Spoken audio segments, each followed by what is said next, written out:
Mewn cwestiwn newid testun, dyn ni angen defnyddio ein sgiliau algebra i gael newidyn neu lythyren penodol ar ben ei hun ar ochr chwith y fformula. Nawr, yn yr enghraifft yma, mae gennym ni fformula i newid tymheredd mewn Celsius i fod mewn Fahrenheit.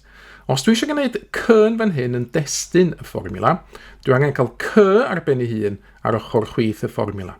Ac i wneud hynna, y cam cychwynnol fyddai i gyfnewid ochra, i symud yr ochr dde i fod ar y chwith, a wedyn symud yr ochr chwith i fod ar y dde, a dwi'n gwneud sylwebaeth ar y dde fan hyn, cyfnewid ochrau, swapio ochrau i egluro i'r arholwr beth dwi'n gwneud.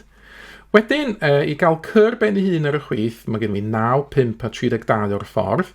Byddai dynnu 32 ffwrdd o bob ochr i gychwyn. Mae hynna'n rhaid F tynnu 32 ar y ochr dde.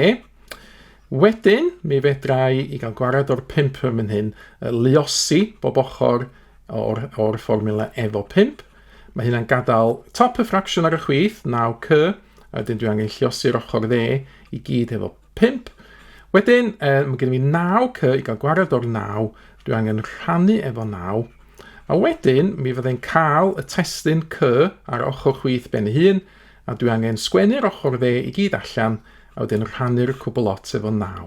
A dyna fi wedi cael fformula sydd yn newid tymheredd mewn Fahrenheit i fod mewn Celsius. Dyna fi wedi gwneud testun y fformula yn c.